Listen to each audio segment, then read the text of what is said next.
The ancestors of Pueblo Indians and descendants of Spanish settlers farmed and hunted in Los Alamos, New Mexico, centuries before the United States Army Corps of Engineers established the Atomic Bomb Research Laboratory there in 1943. Indian and Hispanic communities have survived for centuries in northern New Mexico.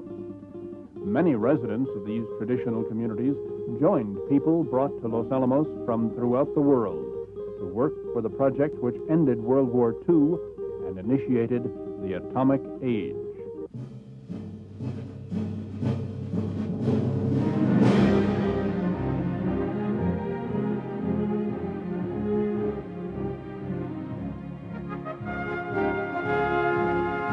Beginning in the late 1930s, refugee scientists fleeing Nazi persecution told American scientists and President Roosevelt that the Nazis' atomic bomb research was more advanced than the Allied effort. At the same time, British scientists and Winston Churchill were urging the American government to give atomic bomb research top priority in the desperate hope that the Allies could produce an atomic bomb before the Nazis. You, of course, have no idea what it was like in that time, and Mr. Hitler, what he was doing. And I mean, it was really a horrible thing. And one just did absolutely everything necessary. And it seemed likely that the Germans were working on it and would be ahead of us. So it really was a race. So in 1943, the defeat of Hitler would justify practically anything. So I was a pacifist before the war, and I put that aside and said, I'll work on this, it's necessary. In September of 1942, General Leslie R. Groves of the United States Army Corps of Engineers was appointed military director of the Manhattan Project, which had top priority and a mandate to produce an atomic weapon. Within a very brief time, the Manhattan Project included 10 research and production sites in the United States. General Groves coordinated the administration and, in several cases, the construction of these research and production sites. Having top priority meant that Los Alamos could command all rare or rationed materials: steel, aluminum, magnesium. General Groves spent $2 billion to ensure that people working on the Manhattan Project could produce an atomic bomb as quickly as possible. An immediate priority was securing an isolated site for scientific design work on this urgently needed secret weapon. In October of 1942, General Groves authorized Major Dudley of the newly formed Manhattan Engineer District to locate a site which was inland over 200 miles with connections to railroads, roads, and an airport.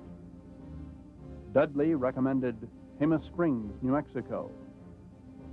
J. Robert Oppenheimer, the civilian scientific director of the Atomic Bomb Laboratory, suggested Los Alamos, which he knew because his family owned a ranch in the nearby Pecos Mountains.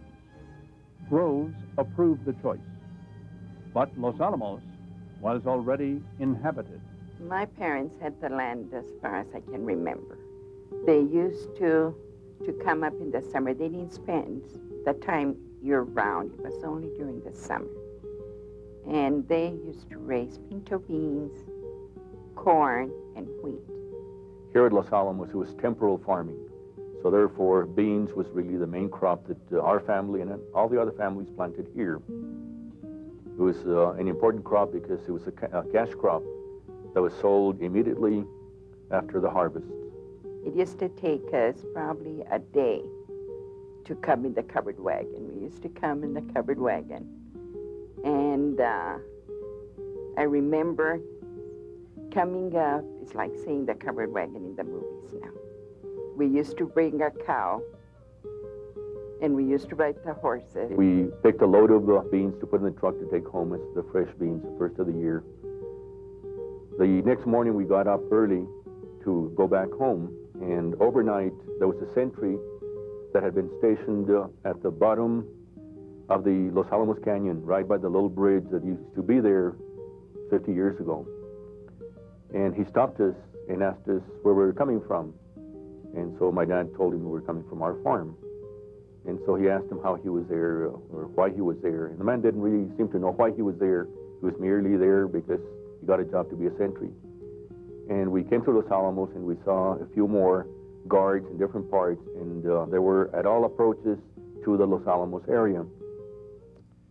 The first part of November, why Colonel Cole, Major Morgan, Russell B. Osborne, who was the chief of the guards in Albuquerque, drove to Los Alamos and picked me up. And we came up here to Los Alamos to survey the necessary guards that we needed to maintain this place. It was decided to hire civilian guards and maintain the 24-hour posts. In addition to the 23 homesteads owned mostly by local Hispanic families, the Los Alamos Ranch School, an elite prep school in a wilderness setting, operated year-round in Los Alamos. The school combined a demanding academic curriculum with a vigorous outdoor life, including camping, horseback riding, athletics, and community service. As the United States Army Corps of Engineers advanced personnel arrived, both the homesteaders and the Los Alamos Ranch School staff learned that they would have to leave their mesa.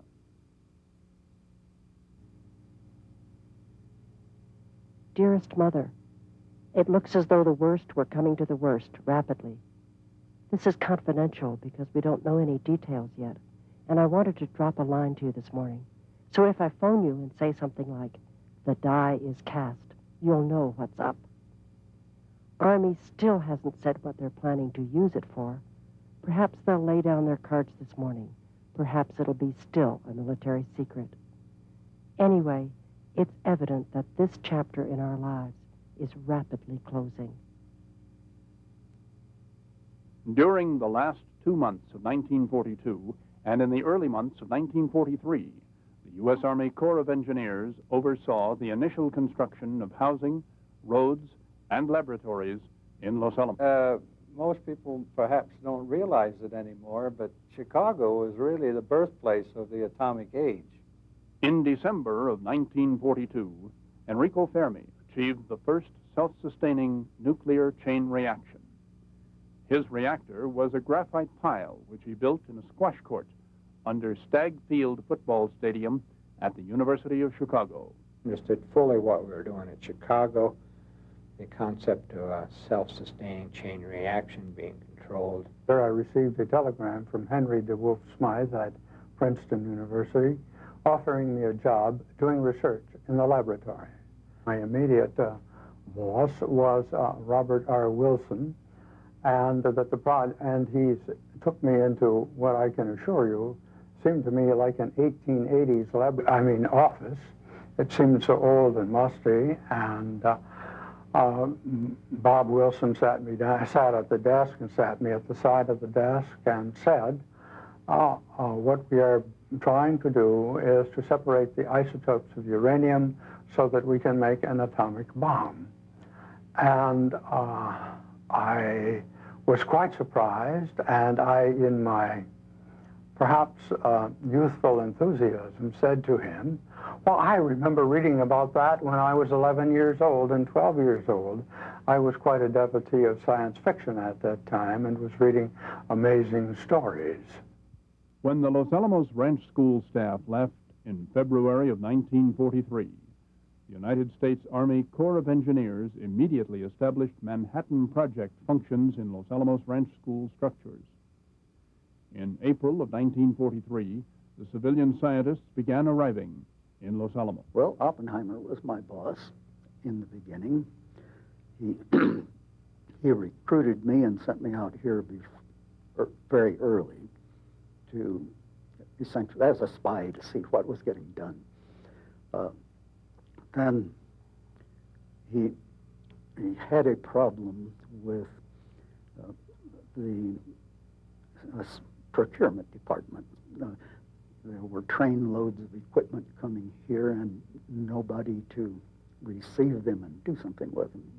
He said that if I would do that for a few months until Mitchell got here, he would promise to get me the very best job in the lab for teaching me what I was going to use later. And he did that. And John Williams and I toured the technical areas, looking at the various laboratory buildings as they were being put up to see what kinds of mistakes, or, well, not necessarily mistakes, but just things that had been forgotten because it was being done so very rapidly. Then there was nothing at Los Alamos in the way of any laboratories finished, and no housing except the housing that was here for the school. So every day we continued to stay in Santa Fe, and every day we would come up to Los Alamos. During this period, Hugh Bradner spent his time lining up housing for people to stay at in various dude ranches and at the Bandolier. Some of us who had accepted didn't have enough money to make the trip. And so Feynman, who had some savings, postal savings, loaned some of us, among them, I was one. He loaned me $100, and he loaned others for presumably about the same amount, so they could make the trip from Princeton to Los Alamos. And then we were moved to Rancho Ancon, which was in the Nambe Valley, because our house wasn't ready yet. And we had the 3 families there, and it was a beautiful life. It was a lovely introduction to New Mexico. But the military came shortly after, probably early in 1943. And the only approach, there were only 2 approaches coming to Los Alamos. It was through Española or through El Rancho. And so the convoy came through El Rancho. It's a military detachment. And the people who were there were wondering why there was a deployment of troops coming in this direction when all the young boys of the valley were overseas somewhere already fighting the war. Because of the strict security measures involving Los Alamos, personnel arriving from all over the United States were told nothing about their destination other than to report to 109 East Palace Avenue in Santa Fe. Dorothy McKibben managed that office single-handedly. I was fortunate enough that I had my own vehicle with me, and I was allowed to bring my own vehicle out. Never having driven in the West before, I had an interesting experience coming into Santa Fe. Knowing that it was the capital of New Mexico, I expected to see a fairly large town, and so as I drove through the square and kept on going looking for the main part of town, I found myself out on the desert again. So I turned around and came back, and I finally pulled into a service station right off the square, and I asked where downtown Santa Fe was. And the guy says, you're in it, this is it. And I said, what, do you mean that this capital of New Mexico, this is the town? He said, yes, that's right. So I said, okay, do you have a telephone? That's when I called Dorothy McKibben and reported in, and she said, well, where are you? And I told her, and she said, oh, yeah, she said, I see you. She was right across the square from where I had stopped. So once I got there, I, of course, started asking Dorothy questions about, well, what was this? What were we doing? And I got nothing but a lot of pleasantries, you know. She was such a wonderful person. And it was an exciting blend of old world customs. For instance, the elderly Spanish ladies wore black clothes down to the ankle and reboses. And they all spoke Spanish, of course. And you'd meet them in groups. Almost everyone on the street spoke Spanish. It was like being in a foreign country. And against that, there were fireplaces in practically every store in town. And you'd walk into a store, and here would be a corner fireplace with a little Indian sticks up against the back wall of the fireplace, you know, and the lovely, lovely, wonderful smell of pinon all over everything. Go in on a cloudy day, and the the cloud. Well, it wasn't clouds. It was just a faint smoke, blue, hanging all over down the streets. And it was lovely. We got into Santa Fe, and all I could see at the foot of the hill was a little bitty adobe village. You couldn't hardly tell it was a village, in fact. And this white took us over to Mrs. McKibben's office, and she gave us our instructions to come up here, which disappointed most of us because we thought we were going to be in recruiting. We were very disappointed. No, they didn't tell us. We were just a guard, military police guard. When we first came here, I thought we'd have a Japanese camp. They were going to capture all these Japanese and send them to Los Alamos. See, there were 4 military units here, and that's another thing that a lot of people don't realize. There was the Provisional Engineer Detachment, who I was assigned to originally, and they were the ones that handled maintenance and construction, drove the big Caterpillar and big trucks and that sort of thing. And then there was the military police, who handled all of the security. They had the roughest assignment of everybody, especially in the wintertime. And then the third was the detachment of WACs, and they handled secretarial and financial. They worked in the offices and post office and that sort of thing. And then the favored ones, the Special Engineer Detachment.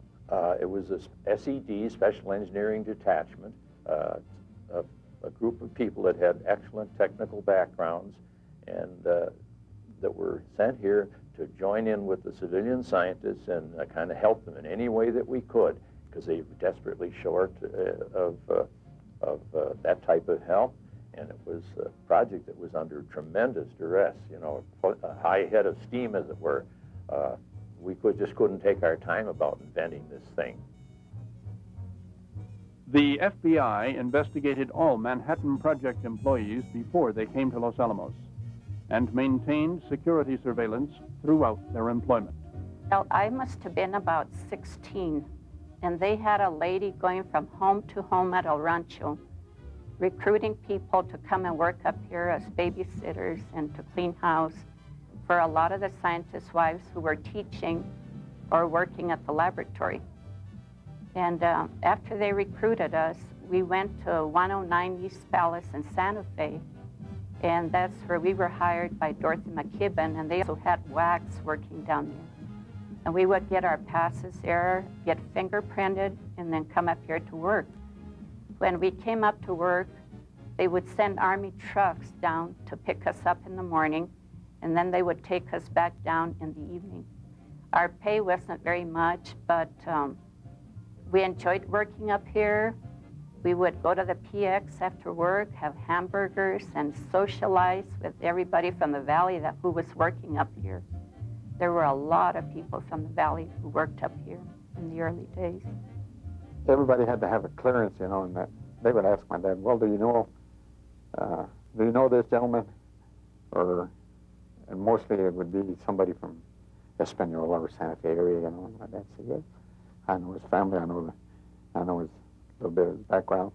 And that's what they were looking for, because as far as recommending people, you know, he would give them a lot of names.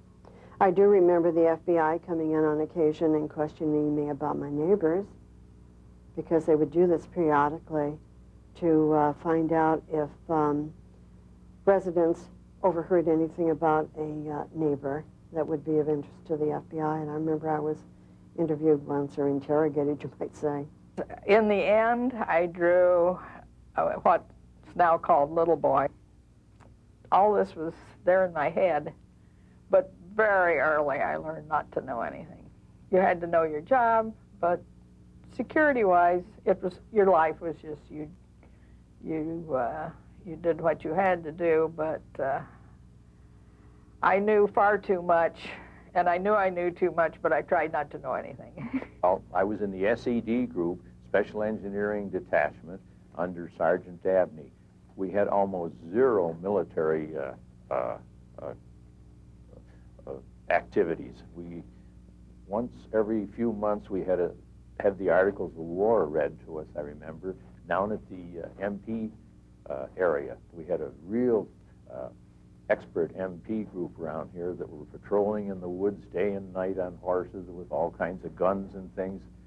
In fact, I remember coming in later in the war when restrictions were lifted a little on my motorcycle, and they turn a big searchlight on you, and you know, different places they had checkpoints, and you'd have to halt, you know, and they'd come up and check your pass and all that kind of stuff, and quite elaborate pass checking at the gate, of course. We just delighted in playing games with the military, of exchanging badges and going in, or putting a dog's picture on your badge, this kind of thing. We just went along, and you know, of course there was all rumors flying out what it was. You know, they were making submarines with windshield wipers, and all kind of rumors. It was home for pregnant wives. We were digging a tunnel to the Pacific coast for submarines. We had a ton of things like that. None of them made any sense, and we were making fantastic bombs. But most of us were so young we didn't really care. We had no streetlights, none. So you walked around at night with a flashlight. Didn't see where you were going. Yet wives and children adapted family life to living on a secluded, secure military base research facility. Dearest, the background is really beautiful. Ranges of wooded mountains circling high mesas. It is very high here and the driest climate I've ever been in. The blue, blue sky and the clouds, which are always changing over the mountains, are very beautiful. There are wonderful meadows some distance away. The living conditions are simply rare, and I think it would be intolerable without a liberal application of the good old sense of humor. Think of the tenements of New York. Sit down in the above background and you get the idea. The 4 family apartments in which everyone but the upper crust lives are big enough as far as the individual rooms in each one go, but you are so located that you look from your windows in every direction straight into the tenements across from you. All of those stunts did look very much alike. And when we first arrived, they were all painted a khaki green, an army green, with red roofs. And on the porch, Mother put a whole series of geraniums so that she could tell which one was the house where she lived. But I should point out that our housekeeping was hampered a good deal by what came to be known as Black Beauty, which was a kerosene stove, which is the largest thing in my kitchen, and black and threatening. Housekeeping was very easy. We had maids. We would all go to the housing office. It was a little building where all the maids would gather in the morning. They had a big fire in the wood stove there. And then they would say, you're going to go to work for so-and-so, and they would place us all over the hill. But I had the pass to get in anyhow, because you couldn't get into Los Alamos without a pass. And so that's the only way that a person can, could get in. But it was nice. There were times, of course, when the people weren't there. Maybe their neighbors would find places for us to work, And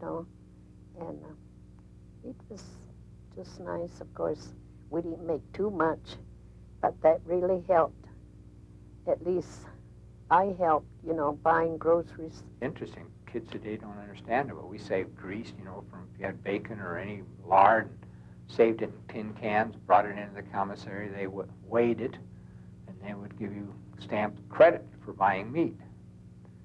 This is the way it was. And then hose. While we could get hose up here at Los Alamos, they would line up at Hinkle's in Santa Fe, and one time the women broke the door down there trying to get to the hose because they were that scared.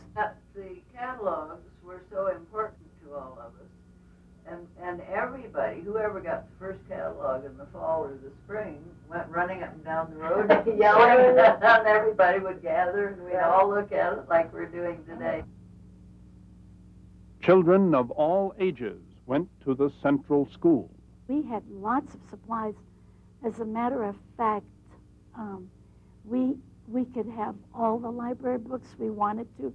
For our classroom, 6 copies of each. I had books clear up to the ceiling.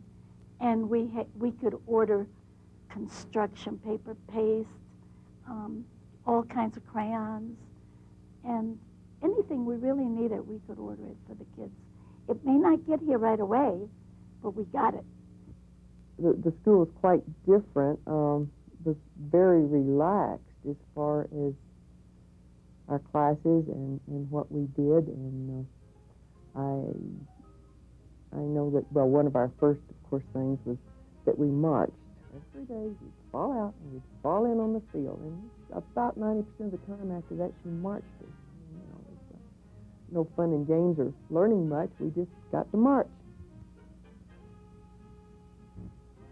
I think we kind of lived in the laboratory buildings rather than sit around in the barracks on our bunks. That was almost home to us. Yes. The barracks I lived in was rather unusual. It was an H-shaped barracks with the bunks on the two sides and the latrines and showers in the middle. And that particular barracks had 2 bathtubs, which we found out later was very unusual because nobody had bathtubs except Bathtub Row. Bathtub Row was a street of 5 rustic homes which had housed ranch school instructors' families.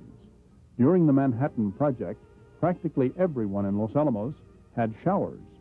Only the very top scientists and military officers who lived in the ranch school instructors' houses and the wax in barracks T-240 had bathtubs. So we were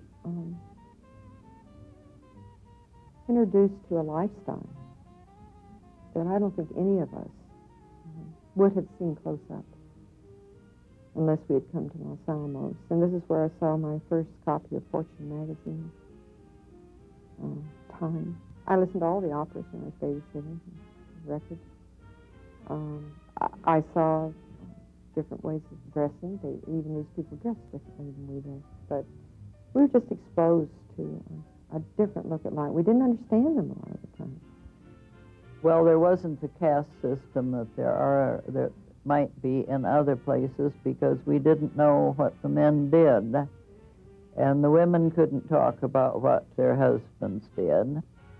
During the Manhattan Project, Theater Number 2 was a recreation center for all Los Alamos residents.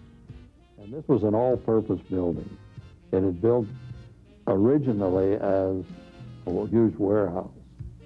But in that building, we ran dances on Saturday night. Then we had to clean out the place and get some custodians who lived in a barracks next to it about 4 o'clock in the morning and get it all ready for church services.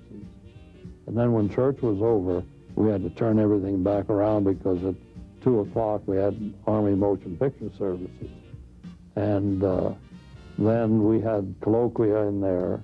Then in the wintertime, we used it as a gymnasium for both civilians and military. In addition to the movies and parties in Theater Number 2, the dormitory lounges, and Fuller Lodge, Los Alamos residents enthusiastically pursued performing plays and classical music, square dancing, team sports, horseback riding, golf, and hiking in the spectacular mountains that surround Los Alamos.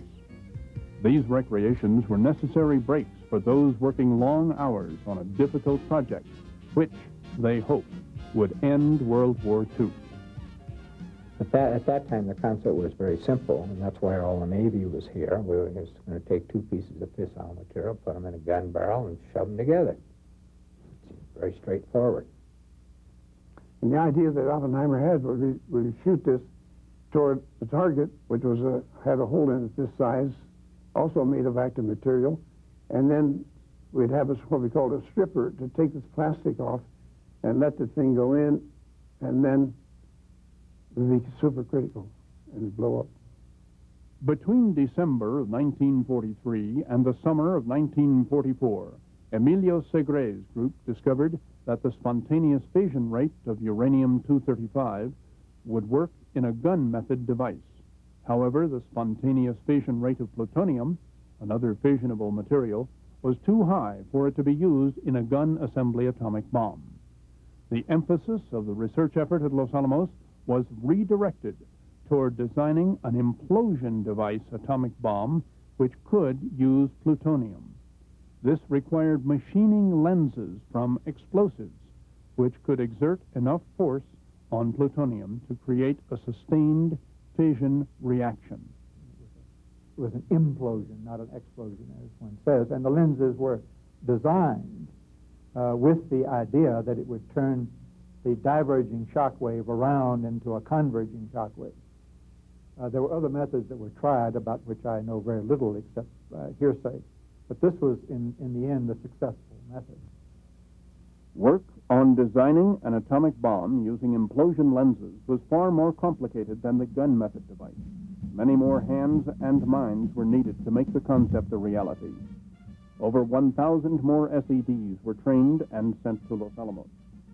Shortly after I arrived, even though we only had about 150 at that time, the Special Engineer Detachment actually grew like mad because they would send in groups of 25, 30, or maybe 50 from some of the, what we call the ASTP classes, which were actually college classes that these military people were attending. And of course, those people had special training in certain lines. Maybe they hadn't completed their schooling, but at least they had some several years of schooling in physics, chemistry, engineering, or something to that extent. So that we finally grew from that 150, and I might add that part of those were actually in civilian clothes. So I wasn't sure that they belonged to the Special Engineer Detachment for a while. Eventually, I was able to get them into military uniform so that I knew who belonged to the detachment. But we finally grew to about 1,800 men, just in the Special Engineer Detachment alone.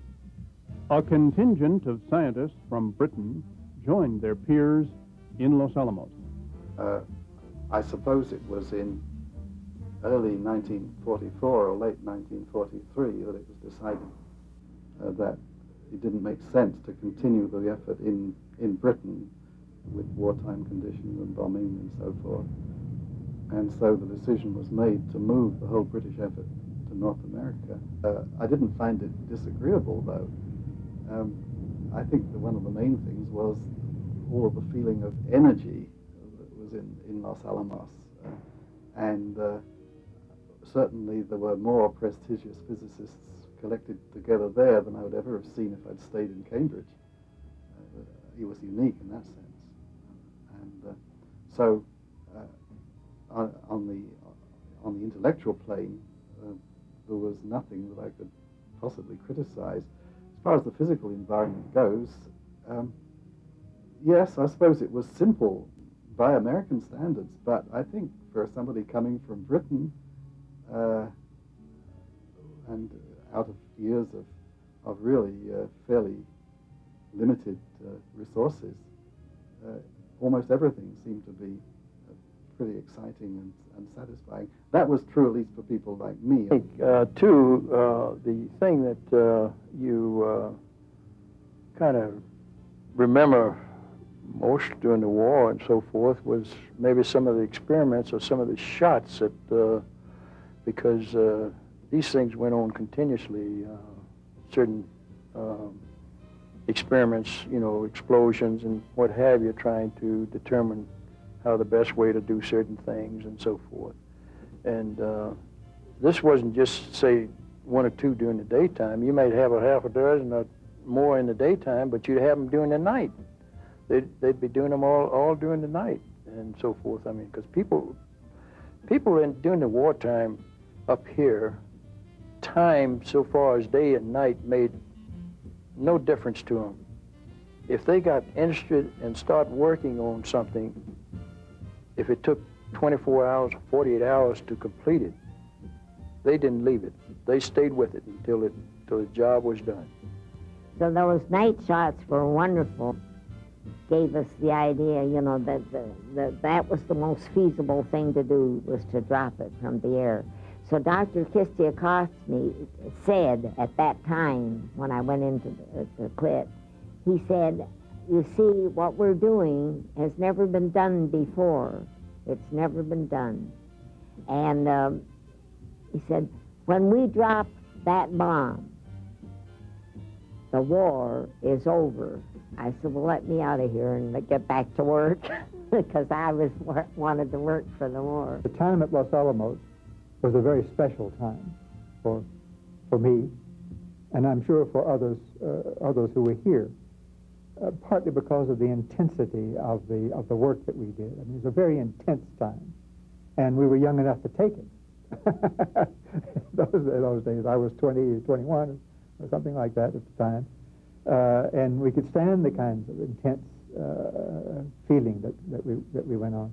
But when I saw how those physicists worked and how they thought, I was impressed. I was mainly involved in equipping laboratories to do some work, and you'd be surprised. They'd build up a laboratory, and maybe they'd work in it 2 weeks. They'd well found out all we know about it. I'd take this out and build this up for somebody else, and it was just a madhouse of construction and destruction. Oh, it was probably around May 1945. I think we had been up on a trip on a pass to Colorado, and I had listened to the radio, and I heard something about splitting the atom. There was a scientific program on it. And when I got back, I got putting two to two together, and I had Dr. Fermi and Dr. Teller in the back, and one other, I think it was Kistikowski.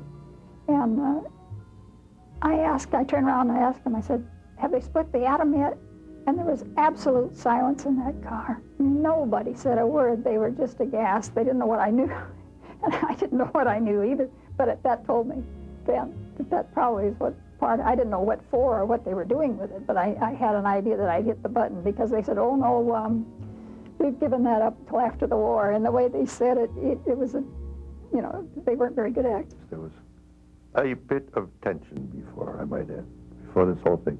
I'd say a month before Trinity, there was speculation and tension that by this time, those who worked in certain areas knew what was going to happen. And there was always the fear that maybe it would start a chain reaction that could not be stopped. Development of the implosion device, or gadget, as they referred to it in Los Alamos, reached the point where it needed to be tested. In early 1945, the scientists and military began preparing Trinity Site, 300 miles south of Los Alamos, for the July 16th test.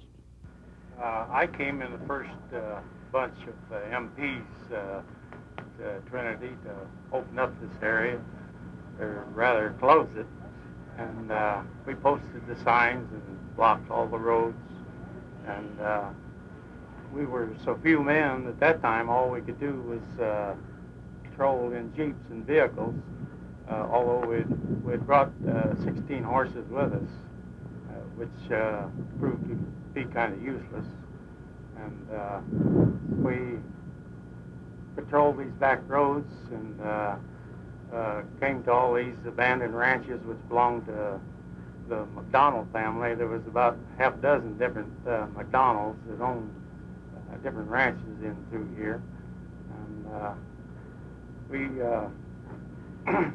established, the base camp was established at their main headquarters where they branded the cattle and inoculated them. And that's where our base camp was set up. And we built a shelter for our horses down there and set everything up. And the first month or two, we were busy hauling beds and mattresses and supplies for the technicians that were to follow. And we were here possibly 2 months before anyone else came. Warm beer, scorpions, sand. Was very, very uncomfortable. General Groves told Lieutenant Bush wanted to know what we were doing on Sunday, sitting around, and Captain Bush said, well, we work 6 days a week, and I feel the men should be able to have a Sunday off. And General Grove said, that's not to be anymore. He said he wanted the men working 7 days a week. And, of course, we didn't like this too much, but later on, in retrospect, we realized that he knew what had to be done down at the camp. There was an awful lot of work to be done. We're standing on the embankment north of base camp. Ground zero was about 10 miles over that way, right past that structure in the distance there. And as I recall, you see, it had rained the night before. There was very heavy rain. And what they had done in back of the blockhouse, due to all the traffic, is they had sprayed asphalt down. But they hadn't bothered to smooth anything out. And it was just, and the rain then had just collected in little puddles all over the place. And I vividly recall Oppenheimer and General Groves marching back and forth, dodging these puddles, trying to decide whether they ought to shoot that thing off or not. Minutes, let's say, before H hour at 5:30. Everyone was reminded that when H hour arrived, that we were all to lie on the ground with our feet toward the blast site, with our arms covering our eyes. And no one was to look until a few seconds after the blast, because they expected the flash to be so bright that many people would be blinded, at least temporarily. Everyone followed instructions to a T. In these minutes, it was interesting to me to listen to some of the conversations that were going on. And these conversations weren't necessarily with each other. There were, pardon me, there were a lot of people praying, really serious, because no one really knew whether this chain reaction could be stopped or whether it would be stopped. And, we could be all facing our last minutes on this earth. And I had a loudspeaker, actually, and was listening to the countdown, and so I knew when the explosion was to occur, and I had arranged a very dense welding glass type of glasses in front of my eyes, and I was looking directly at the zero. I was one of the few people allowed to do that. It was perfectly safe through these welding glasses. But anyway, I was looking right at it, just staring at where it was. Of course, it was nighttime. I couldn't see anything. But when the explosion went off, that welding glass seemed to just glow white, just intense white, like the sun. And so it just blinded me. And so I looked aside to the left. The Oscuro Mountains were at the left, and they were just lit up like daylight then. So I looked at that for a few seconds, and then I looked back through my welding glass, and I saw that the terrific explosion had taken place. Just unbelievably large explosion. And my camera was just sitting there, but soon the ball of fire was starting to rise, and I thought, gee, I better get busy. So abruptly I raised it and photographed the ball of fire as it went up to the stratosphere. And I guess, well, I know I was aware that the light flash would get to where I was almost a minute before any blast wave arrived, so I had plenty of time to duck and run if it looked like it was going to be necessary. So I simply sat in a chair with using the back of the chair as a tripod base for the camera. And the first exposure, I just had the thing wide open because I wasn't sure. You know, nobody was sure this gadget was going to work. If it just kind of fizzled and made the light of a half a dozen candles, I wanted to record it. So I fired that one off at count 0 and immediately noticed that it was going to work. So I reached down and just, without knowing exactly how I was setting it, closed the aperture down and cranked the shutter closed, and then fired 3 in rapid succession. The combination of the flash, the blast of air, the fantastic noise, and then the sight of this column climbing and climbing and just roiling and climbing. And now, within minutes, we begin to see the sun reflecting off the dust particles. And the colors were fantastic.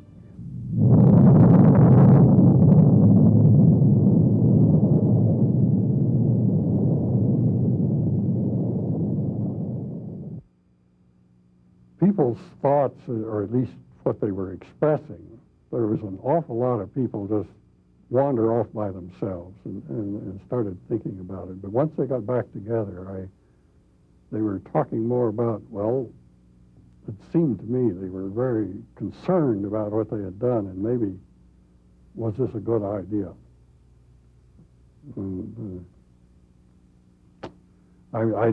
I can't speak for them. I don't know what they were really thinking. I was wondering that myself.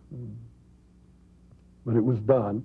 There was nothing one could do except sit there in amazement at what had just happened.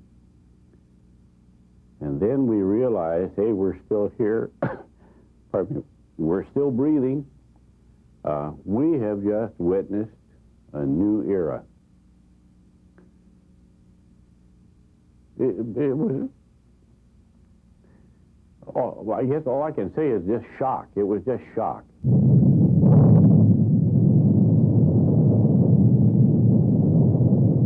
And that's when we were sitting there for some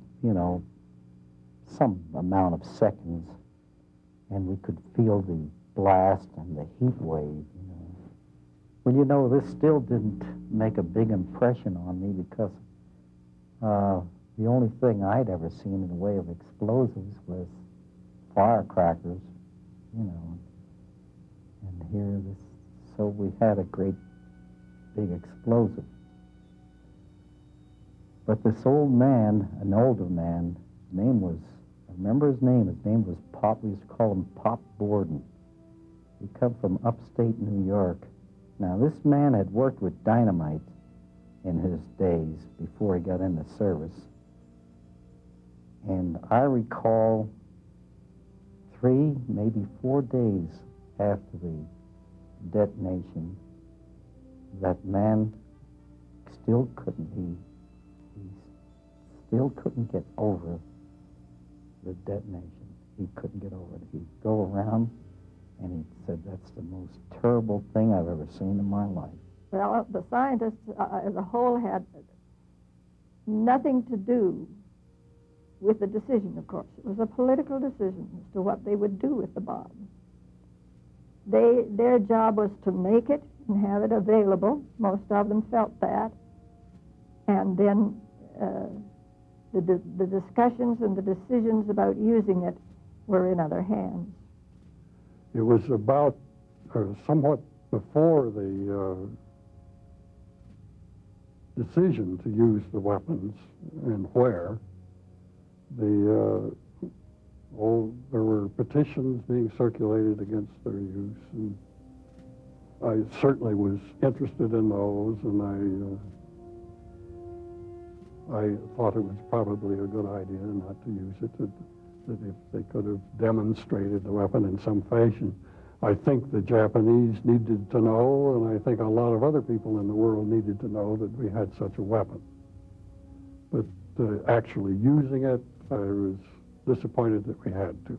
On August 6, 1945, the Enola Gay took off from Tinian Island in the South Pacific and dropped a gun device uranium atomic bomb named Little Boy on Hiroshima, Japan. The U.S. Army Air Force has released on the Japanese an atomic bomb containing more than 20,000 tons of TNT.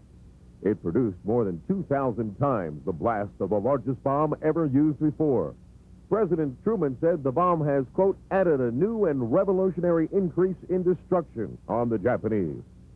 All I remember is everybody got excited, and those who didn't have radios in their particular office all started making runs out of the gate, going home to tell people at home, wives, or to get radios. And Secretary Simpson predicted today that the atomic bomb will, quote, prove a tremendous aid in shortening the war with Japan. The War Secretary made a statement as the Army reported that an impenetrable cloud of dust and smoke cloaked Hiroshima after it was hit by the new weapon from the air.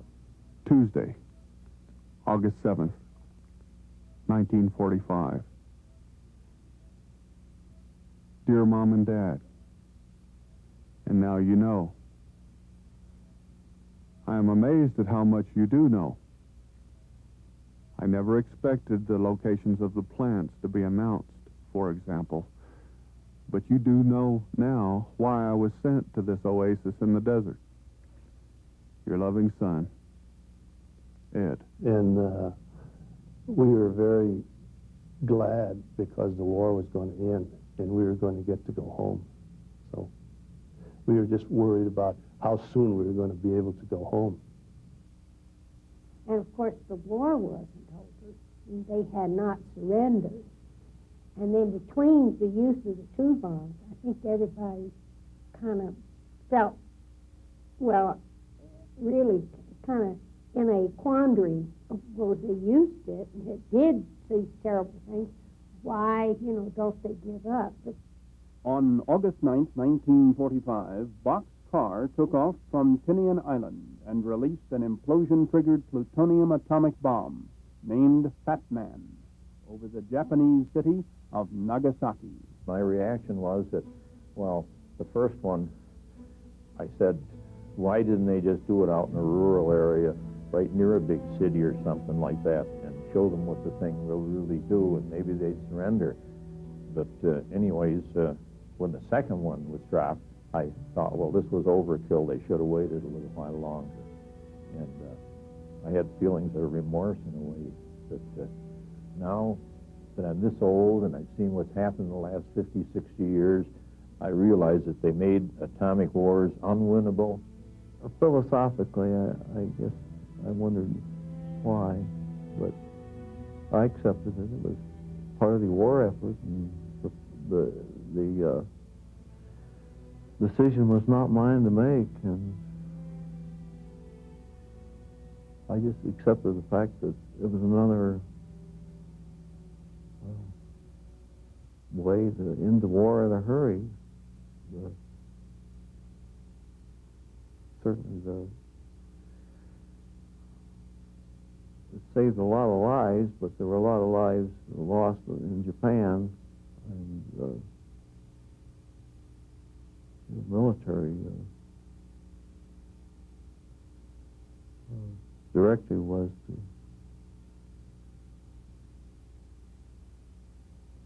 end the war as soon as possible. But the war was over, so that's when the bottles came out of the footlockers. I never knew there were so many booze bottles in the footlockers and the barrier, but not just the SVPs, but the MPs, everybody celebrating. They were dancing in the streets practically because the war was over. Having achieved this, the natural thing was the laboratory to celebrate.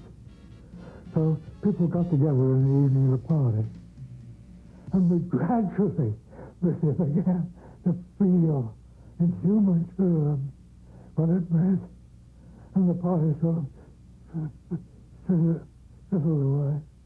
Most of those who lived and worked in Los Alamos during World War II felt pride in contributing to the Allied victory. A large percentage of those who did technical work at all levels, both civilian and military, experienced the intellectual thrill of scientific discovery. They labored diligently and creatively to find solutions to the multitude of technical problems which the successful release of nuclear energy posed. They still treasure memories of the intense cooperative work and comradeship they experienced in wartime Los Alamos. And I think it was a great feeling here, especially with the people here at Los Alamos, that we'd had a part in bringing the war to a quick end. In my life, I would do it again if it was something secret. I enjoyed all I've done, all I did at Los Alamos. And it was a treat and an honor to be chosen to go up there, really, to me. And it did to most of the Indians. That's why they loved the Indian people that went up there, is because it was an honor for them to take part in that. And it was an honor to me. After years, I realized what went on. I thought I was a lucky person. Given the choice, would I do it again? I think it was a very nice thing for my life. I met some wonderful people up here that gave me a lot of inspiration. Some of the top people from the whole world, scientific people, Niels Bohr, and people that I greatly admired. And it gave me a great amount of stimulation to be creative. It did that. And I think that's the thing that kind of impressed you more than anything else, was the way that everybody pitched in, did that job regardless of what it was, and everybody worked together. And I think you have to consider this when you try to say, well, what do you remember about the Manhattan Project? There's a lot of things you can remember, but some things were just a little bit more impressive than others. After the war, many anticipated that Los Alamos would be dismantled and abandoned.